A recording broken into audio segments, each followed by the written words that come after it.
It's time for Fresh Oil with singer-songwriter and pastor Keith Manley. A program designed to minister the gospel of God's grace and to bring fresh oil to the brokenhearted.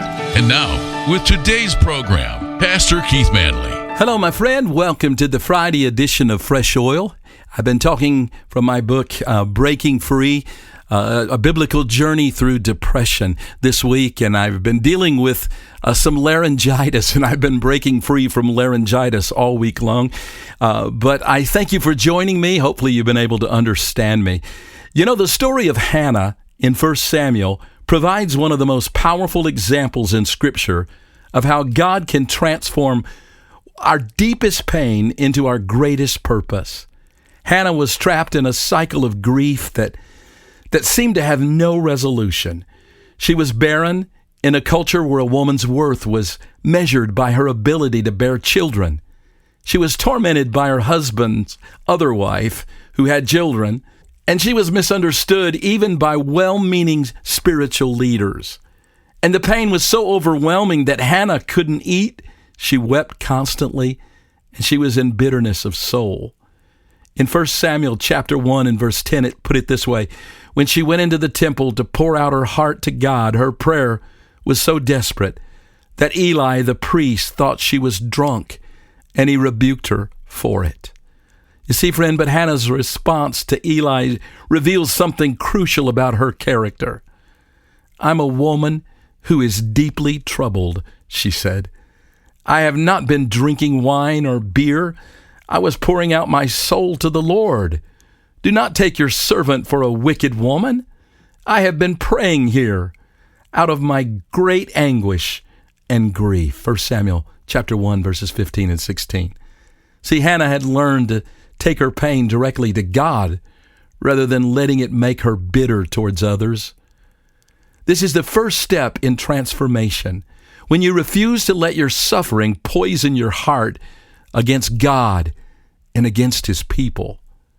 The prayer that changed everything.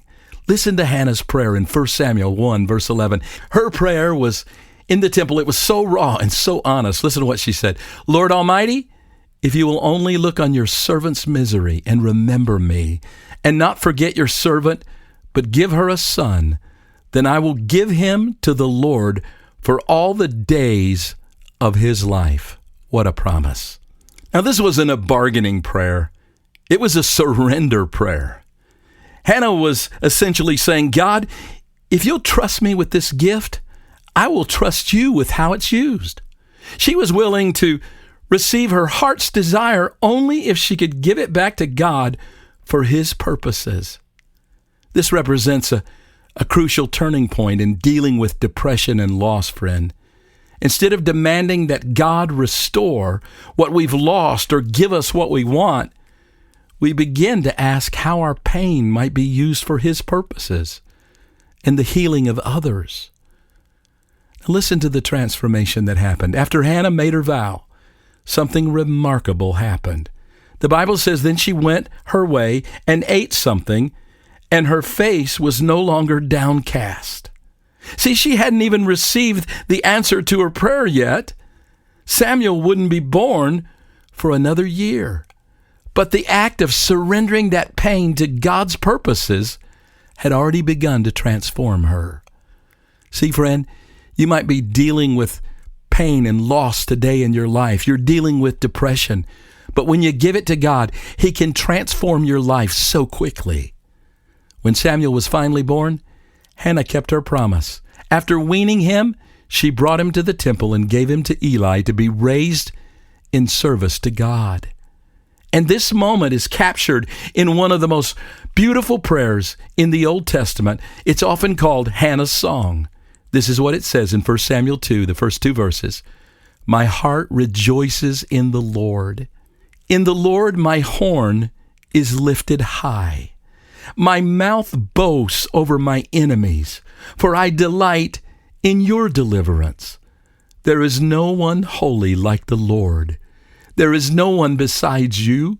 There is no rock like our God." Friend, notice that Hannah doesn't sing about finally having a son. She sings about God's character. and God's deliverance. Her joy doesn't come from getting what she wanted, but from seeing how God had woven her story into his larger purpose. What makes Hannah's story particularly relevant for those who are recovering from depression is how her personal pain became a source of blessing for an entire nation. Samuel, the son born from her years of anguish, became one of Israel's greatest prophets and judges. He anointed both Saul and David as kings, and he played a crucial role in Israel's transition from the period of judges to the monarchy. You see, Hannah's barrenness and her desperation weren't obstacles to God's plan. They were a part of it.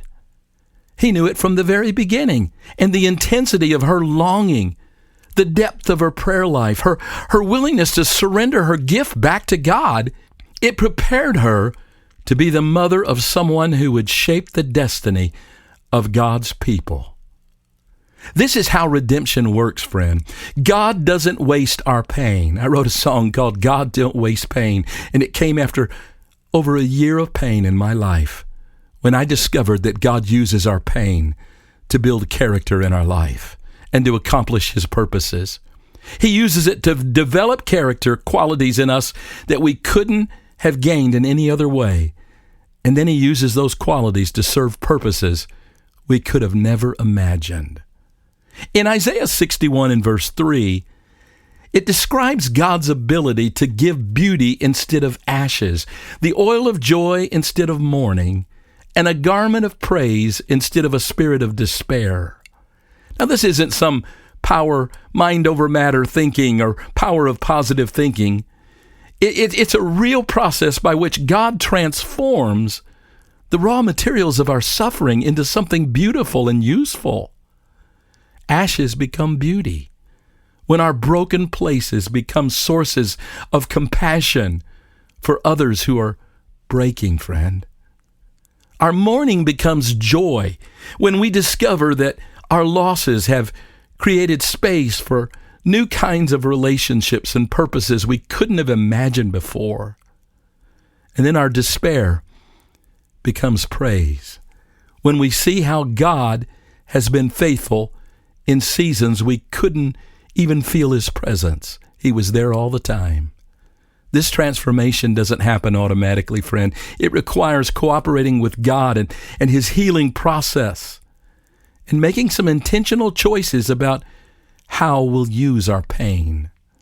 You know, Henry Nouwen, he wrote about the concept of the wounded healer. The idea that our wounds, when properly healed, become the source of our power to heal others.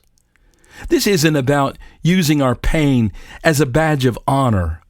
It's not about wallowing in the past suffering that we've gone through, but it's allowing God to redeem our experiences for the benefit of others.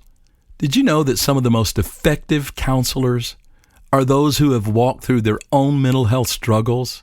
Some of the most compassionate pastors are those who've experienced spiritual doubt and darkness and overcome those moments. Some of the most powerful advocates for the hurting are those who have been hurt deeply themselves. This doesn't mean that we should be grateful for our pain or that God causes suffering to create ministers, but it does mean that God is so good at redemption that he can take even the worst things that happen to us and he can weave them into stories of hope that encourage others. Let's talk for a few moments today about that process of redemption. See, the transformation from victim to victor to wounded healer, it doesn't happen overnight. It's usually a process that includes several stages. First, acknowledgement of the pain. Before pain can ever be redeemed, it must be acknowledged and grieved. We can't transform what we won't admit exists. Hannah didn't minimize her barrenness or pretend it didn't matter. It did matter. She felt the full weight of her loss. Secondly, honest wrestling with God. Hannah brought her real raw emotions to God, even when they were messy and desperate. Even when Eli thought she was drunk, she was that broken. See, redemption often begins with honest prayer that doesn't pretty up our feelings or sanitize our doubts. It says, God, this is where I'm at, and this is how I desperately need you. And then thirdly, surrender of the outcomes. God, the outcome, it belongs to you. The turning point for Hannah came when she surrendered her desired outcome to God's purposes. This doesn't mean becoming passive. Oh, no. But it does mean releasing our death grip on how we think things should turn out. Give it to God, friend. And then for cooperation with healing. See, Hannah didn't just pray and wait. She participated in the process by fulfilling her vow and raising Samuel to serve God. And then the final stage of redemption is when our healed wounds become sources of healing for others, service to others. Our pain gains meaning when it becomes a tool for alleviating the pain that others are feeling. See, for someone in the depths of depression today, the idea that their pain could ever be used for good might feel impossible or maybe even offensive. You might be saying today, Keith, how can you say my suffering has purpose when I can barely survive it? And that's a valid question, friend, that deserves an honest answer. The truth is that redemption is often invisible while we're in the middle of the pain. Hannah, she couldn't see that her barrenness was preparing her to raise a prophet while she was weeping in the temple. Job couldn't see that his losses would inspire millions of sufferers throughout thousands of years while he was sitting in the ash heap. Sometimes we have to trust that redemption is happening even when we can't see it. See, friend, redemption, it develops character in ways that can't be measured immediately. You can't always see it. Compassion, perseverance, and faith, they're often forged in the fire of suffering. And then redemption, it creates capacity for relationships and ministry that would never have existed without the pain. People who have never suffered often can't sit with others who are suffering. There's times when I can say to people, I know how you feel because I've been there. Friend, redemption reveals the faithfulness of God in ways that smooth sailing never could. Some attributes of God can only be experienced in the midst of difficulty. And then finally, friend, redemption, it writes stories that others need to hear. Your survival of depression might be the hope that someone else needs to survive their own story, friend. We've been talking about breaking free from depression this week. It's been an important week. I've shared with you my own personal struggle as God has touched my life and redeemed me from the pits. I trust you've been blessed this week. Walk in grace, friend, and remember, He loves you with an everlasting love. He really does. If you enjoy the ministry of Fresh Oil, we invite you to check out Keith's books, which are available on Amazon.com. Keith has a memoir entitled, This Is My Story. In this book, he shares personal stories of divine encounters, answered prayers, as well as the battles he has faced as a pastor. Keith's book, Christ in the Seven Feasts of Israel, shares a picture of Jesus the Messiah, found in the ancient feast days God gave to Israel to celebrate. His book, The Grace Revolution, which Keith recently taught on Fresh Oil, is also available in paperback, hardcover, and the Kindle ebook. For more information, go to Amazon.com and search Keith Manley Books. Thanks for joining us today for Fresh Oil with Pastor Keith Manley. Fresh Oil is an outreach of Grace Family Church in Rockford, Illinois, and can be heard each weekday at this same time. You can reach us online at weneedgod.com. Until next time, remember, God's love for you is unconditional, and He makes His mercies new every morning.